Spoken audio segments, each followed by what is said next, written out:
Pinaghihinaan na nga ba ng loob ang mga Piscean? Huwag daw tayong mawala ng pag-asa. Diba? Huwag tayong mawala ng pag-asa.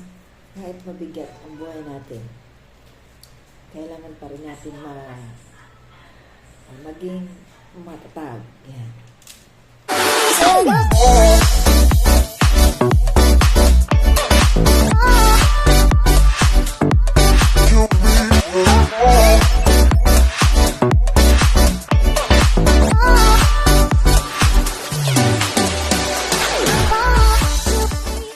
Hello guys, welcome back to my channel. Lovely Lynn guys. Ayan, kumusta na nga po ba kayo? Ito, mag-share na naman ako ng sorry, tagal hindi ako mag-vlog guys. Almost 1 month ata ako hindi nakapag laging ayan may mga nakasulat ako. Tapos ito kasi nare-resonate ako sa mga reading, di ba? Na sinishare ko sa inyo. So ayan, naipo na naman. Minsan kasi tinatamad, medyo sa sobrang pagod na, dami iniisip ko. Ayun, hindi, nagkukulang na ako sa oras niya sa pag-vlog. Pero ayan, ganun pa man ay, ito yung mga magagawa ko pa rin ang mag-vlog. Siyempre, para sa inyo din, mga followers niya, thank you po. Thank you po sa mga subscribers ko, sa patuloy niya na nanonood. At sa mga hindi pa po, ayan palambing naman po. At ito, tuloy-tuloy pa rin po ang pagbigay ng pagiging resonate ko o pag-share ko sa inyo ng mga sa mga co-Pisceans ko dyan. Makasakaling relating kayo sa mga basa ng mga tarot readers, diba? So, ayan. So, yun nga. Talaga naman. Magagaling ang mga idolo ko sa mga tarot readings na ito. Grabe. Siyempre, kayo nila, baby. Natutuwa naman ako sa mga napapanood ko sa kanila, mga tarot readers nito. At grabe, parang energy ko ang nakukuha nila. Grabe. Ayun nga daw, mabigat daw ang buhay ni Pisces ngayon. Shout out sa mga Pisces. Sino dyan ang maginhawang buhay? Ako relate kasi ako yung madaming pinagdaanan nga at hindi pa natatapos. Pero at least nandun na ako sa 90% na yan. Di ba? Makakaraos din tayo sa lahat ng mga bagay ng mga problema natin. Na mga sitwasyon yan. Din natin yan. Ito nga yung mga tarot readers na ito ay after sadness ay magkakaroon ng happiness. Sa either way in love life, yung mga wala pa ay magkakameron na. At yung mga nauna ay congrats na lang. Ako, parang nandun pa lang ako sa number 1. Yun. Okay lang. Wala ako namang magagawa kung yun ang kapalaran ko na parang napapagkait pa sa akin ang aking soulmate. No problem. Ako naman ay 60 to 70 lang percent lang ang pagkakaroon ko ng pag-asa sa soulmate na yan. Hindi bali na basta lang ako ay para sa akin guys, katulad nga ng mga nasabi ng mga tarot readers ay basta yung matapos lahat ang mga problema.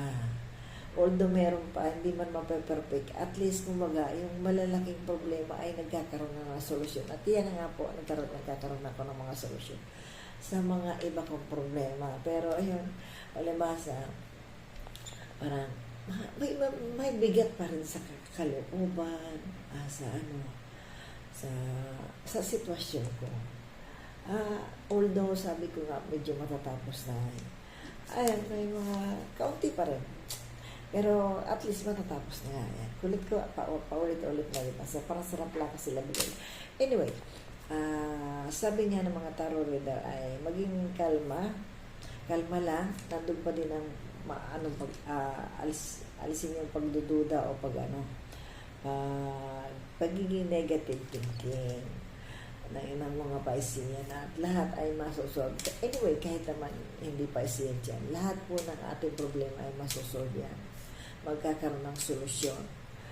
At eto nga, maraming diskarte para magkaroon ng mga solusyon ng mga problema natin. So, ayan, kung hindi nga nagkakaigi sa mga sitwasyon na tinatahak o alalalim na ng masalita ko guys, ay siyempre baguhin natin daw ang mga sabi nga ng mga tarot readers ay magmawala ng pag-asa. Yan. At ito nga, may bagay na ano daw, ang Pisces daw, ay shout out sa inyo Pisces, mga Pisces yan. Chinichika daw kayo. Mayroon daw tayong meron daw tayong mga kakilala, o either be, siguro, kapamilya din, o friends, o sa community, na talagang tayo ay minamarites, at may madali daw, may ano lang daw kaharap, mabuti lang daw pagkaharap, parang may nasisilip akong konti na. Ayan, sino ang relate sa gano'n na basa ng mga tarot readers yun? Yung minamarites na parang nagiging backbiter. Nagiging backbiter lang sa atin. Diba? Pero wag daw tayo mag-alala kasi although gaya ko nga ako resonate sa mga basa, ay yun daw gumawa ng mga kabulastugan. Yung mga gumawa sa atin ng hindi magaganda ay parang nagsisimula na daw ang karma. Ayan. Ay, hindi natin yun hinahangad, mga Piscean. Pero ginusto nila yun, sabi ko nga. Lahat nga ng bagay daw ay may karma, bad or good karma. Yan, no need explanation kung ano man, basta kung lahat ng karma ay, lahat ng ginawa ay may karma. Ayun, palabas ay ay matatapos na nga ako sa matatapos na nga ako sa mga problema ko. At ito kaya ako medyo nagkakaroon, nawawalan ako ng time sa pag-vlog. May mga time talaga kasi na yung gusto ko lang mag-solo, pero nag-iisip-isip ako. Yan. At resonate ako sa mga basa. Yun nga daw, ang Piscean daw ay may mabigat na problema na dinadanas. Struggle nga ay talagang may time na parang gustong mag-solo sa buhay para makapag-isip-isip. Ay hindi naman pwedeng tayo laging solo. Pero kahit paano, resonate pa rin ako doon sa mga magkaroon ng aral tungkol sa pera. Huwag masyadong maluwag, masyadong magtiwala. At syempre, lahat ng na yan ay yung pag-aralan yung pera, yung pag-manage ng pera. Yan. Yun na, ang laka ng lesson doon ko, guys. Grabe. Sabi niya, may tarot readers na ang mga Piscean daw ay yung nasa sitwasyon, parang sitwasyon ko na may mali akong sitwasyon na may sitwasyon ako na parang sabi ko, parang may mali. Ayun, tama-tama yung sabi ni Lola Baby.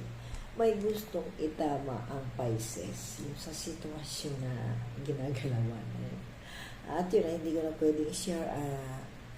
Ayun, huwag mong tiwala tayo sa kapwa na kung mababait tayo, maganda ang pinakikita natin ay hindi lahat ng tao ay sumasang-ayon sa atin o napapagkatiwalaan natin. At tayo nga may namarates tayo, may mga lagi daw tayong pinag-uusapan. Oh my God. Ay, hayaan na lang natin sila, di ba guys? Ayan. Yung may pinagdidesisyon na daw para mas itama ang landas ng isang mga Piscean. May tao daw na makakatulong sa atin. Matutupad na ang mga suliranin. Matatapos na talaga. Kaya huwag tayo walang ng pag-asa. Ito pang habang yan, decision making nga, sabi ng mga tarot readers, matuto sa pag-budget ng pera. Ayan. At resonate nga ako dyan. Sobrang mabait. Sobrang mabait. Kaya inaabuso ang kapwa. Ayan. Paulit-ulit ko na rin pero yun at yun pa rin babasa ko Ayan, inaabuso nga ng kapwa. Mag-set down ng boundaries. Boundaries ang kailangan, hindi kailangan yung laging tudubigay daw tayo. Huwag yung bawasan yung kabaitan. Lagi ko nga kahit sa mga simpleng bagay ay pero hindi naman nga ayun nga, siyempre maganda pagiging isang mabait, kaya lang pag sobra na ay mali na daw. At yung mga ganyan sabi ng mga ng mga tarot reader na yan, ay talaga naman ang Piscean ay talagang sa sobrang baba ng loob ay sila ang nagdudusa. sila naghihirap ng ano. Masunod lang o magawa lang yung parang maitutulong sa kapwa o ano, nagagawa ng Piscean ay parang ayun nga, inaabuso lang. Ayan.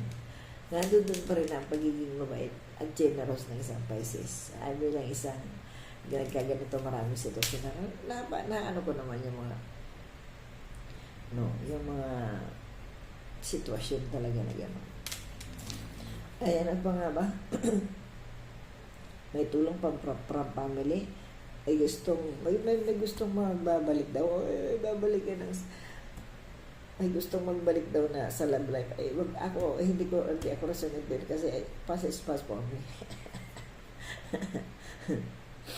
At ang negosyo, ito, good news sa mga nagbi-business. Ayan, pabalik ang sigla. At ako naman, katulad ko naman, ako naman resonate. Kasi yung balak ko ay sure akong magkikilig yun. At magko-continue ako sa pag-online selling. At yun nga, isa pa nga daw, ayan, sabi ni Lola Baby guys, ayan, nasabi ko na rin para yun na magkikilala tayo sa social media. Siguro nga kasi ako nga ay palibasa, maraming mga platform, ayan. Ay, nakikilala na rin tayo, nakikilala na rin ako guys. At ayun nga, sa social media nga daw talaga ay, nakakatawa yung basa ni Lola Baby na parang sa sika, parang gano'n. Nasa social media daw. Ayun nga, di ba nasa social media nga ako? Anyway, ano ba nga ba? Shout out daw sa mga Piscean dyan na medyo lumalabo na ang mata. Ay, ako medyo, kasi sa kakaselfon na. Sa kakaselfon guys, lumalabo na ang mata. At tapos, ayan, ingatan pa rin ng kalusugan para ano. Ayun nga, ako naman siyempre relate kasi ako ay may kondisyon na hindi maganda. Pero malpalaman ako guys. Siyempre, unang-una ay panalangin. Yan. Huwag alisin natin yung panalangin sa ano. Although hindi tayo hindi natin nakakamtan yung ibang hindi pinagdarasal natin ay ano pa rin, dapat pa rin maging positive. Huwag alisin yung mga pagiging, huwag tayo ma-disappoint sa mga nangyayari kasi basta ang lahat ay matatapos. Ayan. At syempre, kailangan nating magpakatatag daw. Sabi ng Santaro daw, sana kailangan nating magpakatatag sa lahat ng inaano natin na na sitwasyon o problema. Pagbagal na sitwasyon, ayan, may nababasa akong pagkabagal na sa sitwasyon, ayun nga, katulad ng tindahan ko, kunti na nga alam yun guys. At ako'y sobrang talagang paulit-ulit na lang yan. Pero siyempre, ako pa rin hindi nawawala ng pag-asa. May bawian naman yan eh. May bawian naman yan. Hindi pa rin ako nawawala ng pag-asa talaga. Nandun pa rin yung pagiging matatag ko. At may devoted pa rin talaga ako bilang isang negosyante. Devoted sa lahat ng bagay. Siyempre ako, ganyan. Kukunti pang ipon ko, talo pa ako ng anak ko, ganda ng buhay. O, diba? Pero hindi ako nawawala ng pag-asa. Ayaw kong wala ng pag-asa. Sa akin nagsimula ang lahat ng ganyan na Pero ako natalo. Diba? Kapalaran ko to, tatanggapin ko. Yun ang binigay sa akin. Pero yun nga, palubasan. May mga nangyaring hindi maganda sa akin. Kahit sa love life noon ay hindi rin maganda. At eto, I'm still waiting kung sakaling bibigyan pa ako ni Lord ng isang tao magmamahal sa akin. So why not, diba? Kaya lang, ang hirap din magtiwala sa tao. Ako ay marami akong nakaka-chat. Ay, parang alam ko naman ay tagilid. Ay, ako nakikiride una lang. Tapos mamaya, hindi ko na mini-message. Ay, kasi siyempre, isipin ko pa rin yun. Siya ba'y totoo? Tunay? O ano? Diba? Ay, pag tunay, ito talaga namang desidido. Ay, bakit hindi? Kaya, naano kung mga hindi naman. Kung mga scammer lang naman. No way. Mawaloloko lang naman. Saka hindi man ako sa pihikan. Pero kailangan pa rin nating mamili yung alam natin hindi makakapagbigay ng sakit ng ulo. Kumbaga, ang purpose ko ngayon, yung makahanap ng taong magmamahal sa akin, na makakasama ko, yung pagiging masaya, nandun yung pagkakasundo ng bawat isa. Di ba yun ang maganda naman? Pagkakasundo ng dalawang taong nagmamahalan. Yan ang pangarap ko. Kasi dati na yung mga pagsasama na puro away, agromento na yan, ay nakakapagod. Nakakapagod guys yung gano'n yung sitwasyon na. O diba? Kahit naman sino. Kaya it's better than nothing. It's better to be alone kung ang nakakatagpo lang din ay baka mamaya ingas kugon lang guys, ay naku, mahirap na. Kaya huwag na lang ma-inlove. Diba? Ayan, ano ba nga ba? Ayan, may short journey daw ang Piscean. O short travel. Ay, meron nga. Ito, ilang araw na lang, ako ay babiyahe. Marasunit ako doon. Ako ay babiyahe. May reunion ng aming, class reunion namin. Batch reunion namin. Ang batch 87. Yan. Kakaroon ng batch reunion namin.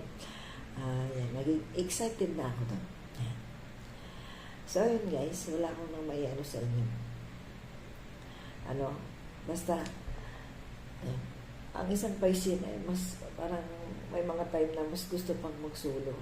Magtatampo nga lang ako kasi sasabihin, aalis ka na naman, ma'am. Oo, baka na naman bahay. Hindi pa minsan palibasat na sana ako ng solo. Ilang taon akong solo, so sabi ko, gusto ko minsan mag-solo. Pero hawa naman ako sa anak ko.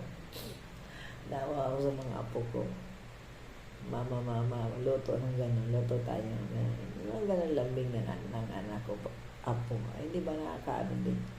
Baka ko din hanapin pag ako umalis dito. At magtatampo na talaga na naman ang aking unikaya pag ako umalis dito. Ayun guys, maging lang tayo mga Piscean. Maging matatag lang tayo.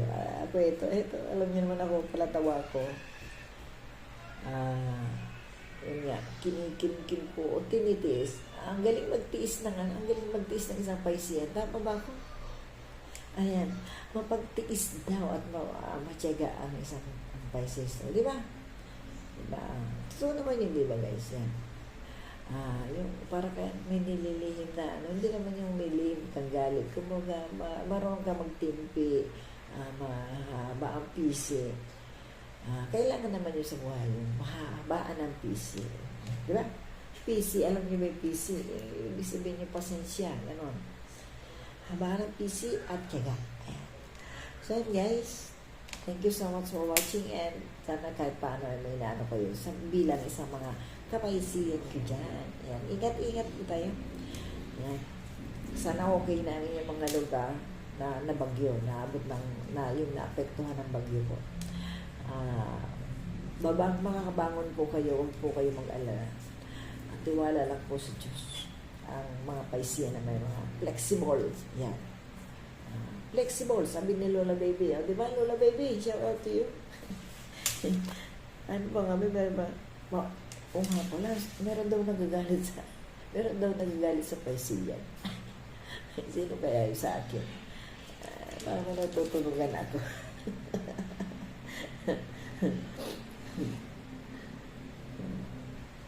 May mga time talaga na magulo ang isip ng Pisces. May time na magulo talaga. Ayan, katulad ko na yun. Grabe, ano pa nga ito guys. Working hands. Basta huwag mag-alala, after sad ay mayroong happiness and recovery. And healing. Siyempre, success. Yan. Thank you for watching and God bless everyone.